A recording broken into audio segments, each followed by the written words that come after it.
pagi adik-adik sahabat belajar, ketemu lagi di channel Ica Jessica. Kali ini saya akan membahas mengenai soal-soal diskusi atau pertanyaan-pertanyaan yang ada pada buku IPA kelas 9 semester 1 untuk materi sistem reproduksi pada manusia. Nah, sebelum menyimak video ini, silahkan adik-adik sahabat belajar buka dulu buku IPA kelas 9 semester 1-nya, kemudian ikuti halaman berapa yang akan saya bahas, baru adik-adik menyimak dan memahami apa yang akan dijelaskan pada video saya ini. Sebelumnya, saya minta adik-adik like video ini, subscribe bagi yang belum subscribe, kemudian tekan tanda lonceng untuk mengaktifkan pemberitahuan pada video saya yang selanjutnya. Dan nanti setelah selesai melihat video ini, silahkan adik-adik share atau bagikan video ini ke media sosial adik-adik sahabat belajar sekalian, sehingga teman-teman yang lain bisa ikut menyimak pembahasan soal-soal atau pertanyaan diskusi pada buku IPA kelas 9 semester 1 materi sistem reproduksi pada manusia. Ya, yang pertama itu ada pada halaman 7. Ayo kita pikirkan. Analisislah mengapa pembentukan sel kelamin terjadi melalui proses pembelahan meiosis. Nah, untuk alternatif jawabannya, pembentukan sel kelamin terjadi melalui pembelahan meiosis agar keturunan atau individu baru yang dihasilkan mempunyai kombinasi sifat dari kedua induk dan tetap memiliki kromosom yang bersifat diploid atau 2N. Pembelahan meiosis disebut juga pembelahan reduksi. Mengapa? Karena sel yang dihasilkan dari pembelahan meiosis memiliki kromosom yang jumlahnya setengah dari jumlah kromosom sel induk. Apabila sel induknya 2N, maka kromosom sel anaknya adalah N. Dengan demikian, jumlah kromosom sperma maupun sel telur adalah N. Pada peristiwa fertilisasi terbentuk zigot. Nah, zigot tersebut memperoleh kromosom dari sel sperma 1N atau N dan kromosom sel ovum N, sehingga zigot mempunyai kromosom 2N. Jadi penggabungan dari sel sperma dan sel ovum N dengan N menjadi 2N. Selanjutnya, zigot akan berkembang menjadi individu baru yang kromosomnya juga 2N sama dengan induknya. Yang kedua ada pada halaman 8, ayo kita lakukan. Yang akan kita lakukan adalah mengidentifikasi organ-organ penyusun sistem reproduksi pada laki-laki. Di sini terdapat gambar organ reproduksi pada laki-laki, kemudian terdapat kolom-kolom yang harus adik-adik sahabat belajar isi. Nah, untuk jawabannya kita lihat. Ya, dimulai dari A ini adalah vas deferens.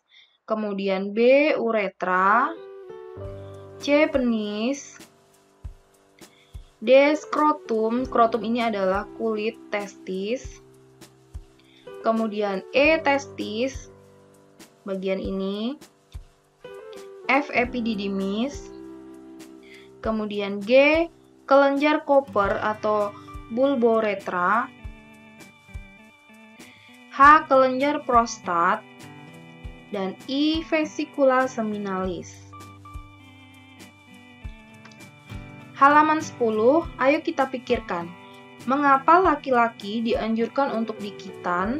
Kira-kira apa manfaat berkitan? Jawabannya, kitan adalah proses pemotongan atau penghilangan bagian yang berbentuk lipatan kulit yang terletak pada ujung penis. Bagian itu disebut kulub atau prepus. Ada beberapa manfaat di kitan, antara lain mengurangi resiko infeksi saluran kemih, mengurangi resiko kanker penis, dan mengurangi resiko terinfeksi penyakit menular seksual. Selanjutnya ada pada halaman 12, ayo kita cari tahu. Di sini kita diminta untuk mencari tahu mengapa cairan yang dihasilkan vesikula seminalis bersifat basa, apa fungsinya. Ini yang pertama. Kemudian yang kedua, disediakan tabel mengenai zat-zat yang terkandung dalam cairan yang dihasilkan vesikula seminalis beserta fungsinya. Nah, zatnya itu fruktosa, hormon prostaglandin, dan protein pembekuan. Kemudian kita disuruh mencari tahu fungsinya apa saja. Jawabannya, yang pertama, zat yang bersifat basa itu fungsinya menetralkan cairan urin yang bersifat asam yang tertinggal pada uretra. Kemudian fruktosa berfungsi sebagai sumber energi utama atau sumber makanan bagi sperma. Hormon prostaglandin berfungsi merangsang kontraksi otot polos pada saluran reproduksi sehingga sperma lebih mudah dipindahkan dari tempat penyimpanan pada pria ke oviduk pada perempuan. Protein pembekuan berfungsi untuk pembekuan atau koagulasi semen setelah terjadi proses koagulasi. Ayo kita diskusikan. Yang pertama, mengapa sperma manusia memiliki bagian kepala meruncing di bagian ujungnya? Kemudian yang kedua, apa fungsi bagian ekor dari sperma manusia? Jadi, sperma manusia itu ada bagian kepala yang runcing dan bagian ekornya. Nah, apa saja fungsinya? Jawabannya, bagian kepala sperma manusia dilengkapi dengan bagian yang disebut akrosom. Dengan adanya bagian akrosom dapat menyebabkan kepala sperma berbentuk agak runcing. Bagian akrosom ini menghasilkan enzim hyaluronidase yang berfungsi untuk menembus dinding sel telur. Dengan demikian, tujuan dari diciptakannya bagian kepala sperma yang meruncing adalah untuk memudahkan sperma menembus dinding sel telur. Nah, ini adalah jawaban dari pertanyaan mengapa sperma manusia itu kepalanya berbentuk runcing. Nah, untuk pertanyaan yang kedua, fungsi bagian ekornya. Fungsi bagian ekor sperma adalah untuk alat pergerakan sperma sehingga dapat mencapai sel telur. Gerakan flagella ini dapat dianalogikan dengan baling-baling untuk mendorong perahu. Ini gambar dari sel sperma, kemudian ini bagian kepalanya berbentuk runcing, fungsinya untuk memudahkan sperma menembus dinding sel telur. Kemudian bagian ekornya melakukan gerakan flagella. Gerakan flagella pada ekor sperma ini membantu sel sperma untuk bergerak menuju sel telur. Selanjutnya halaman 16. Ayo kita lakukan. Yang akan kita lakukan adalah melengkapi gambar organ-organ penyusun sistem reproduksi perempuan. Di sini ada gambar organ reproduksi pada perempuan dan kolom-kolom yang masih kosong kita akan isi dengan nama-nama dari organ penyusunnya. Yang pertama A. Ovarium. Organ sistem reproduksi pada perempuan memiliki 2 buah ovarium. Kemudian yang B. Tuba Fallopi. Bentuknya seperti pipa panjang, terletak di bagian kanan dan kiri. Yang C. Infundibulum. Yang ini bentuknya seperti rumbai-rumbai. Kemudian D. Uterus atau rahim. E. Endometrium. F. Vagina. Dan G. Cervix. Ya, selanjutnya ayo kita selesaikan. Yang A. Mengapa cairan ketuban atau amnion dapat membantu proses kelahiran? Kaitkan dengan gaya gesek antara bayi dan saluran reproduksi ibu. Nah, yang B. Mengapa cairan ketuban berfungsi sebagai pendeteksi kelainan keturunan genetik pada janin?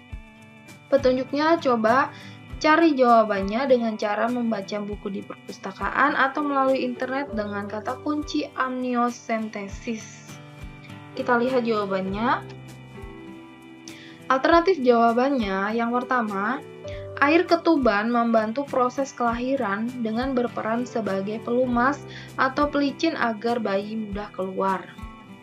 Kemudian untuk soal yang kedua, jawabannya Cairan amnion memiliki susunan materi genetik yang sama dengan susunan materi genetik janin. Dengan demikian, apabila terdeteksi kelainan susunan materi genetik pada amnion, akan dapat disimpulkan terjadi kelainan susunan materi genetik pula pada janin. Selanjutnya, ayo kita cari tahu. Berdasarkan penelitian terbaru, ternyata air ketuban juga mengandung antibakteri. Kamu penasaran bukan?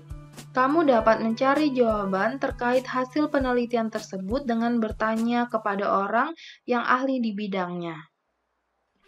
Jawabannya, dalam cairan ketuban terkandung beberapa zat kimia yang memiliki aktivitas antibakteri, antara lain lisosim, beta-lisin, dan senyawa mirip beta-mikrotubulin. Saat ini ilmuwan terus mengkaji senyawa kimia yang ada dalam cairan ketuban yang berperan dalam menjaga janin dari serangan bakteri atau patogen lain. Ya, selanjutnya uji kompetensi. A. Pilihlah salah satu jawaban yang paling tepat. Nomor 1. Bagian testis yang berperan dalam produksi sperma dan hormon testosteron disebut. Jawabannya adalah D. Tubulus seminiferus. Nomor 2. Pasangan antara bagian alat reproduksi laki-laki dan fungsinya berikut yang benar adalah. Jawabannya adalah C. Uretra berfungsi sebagai tempat pematangan sperma. Nomor 3. Pernyataan yang benar terkait dengan jumlah kromosom spermatogonium dan spermatozoa adalah. Jawabannya nomor 3A. Spermatogonium bersifat diploid, spermatozoa bersifat haploid. Diploid 2N, haploid 1N, atau kita tulis N saja. Nomor 4. Ovarium adalah tempat terjadinya. Jawabannya C. Pematangan ovum. Nomor 5. Pernyataan yang benar mengenai oogenesis adalah. Jawabannya B. Hasil akhir oogenesis adalah 1 ovum dan 3 badan polar. Nomor 6. Tahap oogenesis pada bayi perempuan yang baru lahir telah sampai pada fase. Jawabannya D. Oosit sekunder. Nomor 7.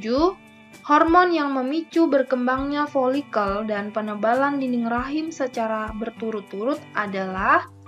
Jawabannya C. FSH dan progesteron. Nomor 8. Berikut ini yang langsung terbentuk setelah proses fertilisasi adalah. Jawabannya B. Zigot. Nomor 9. Proses meluruhnya sel-sel epitel yang menyusun dinding rahim disebut. Jawabannya adalah D. Menstruasi. Nomor 10. Perhatikan ciri penyakit berikut ini. 1. Disebabkan oleh Treponema pallidum. 2. Biasanya menyerang daerah sekitar kelamin. 3. Gejala awal berupa borok pada tempat masuknya bakteri.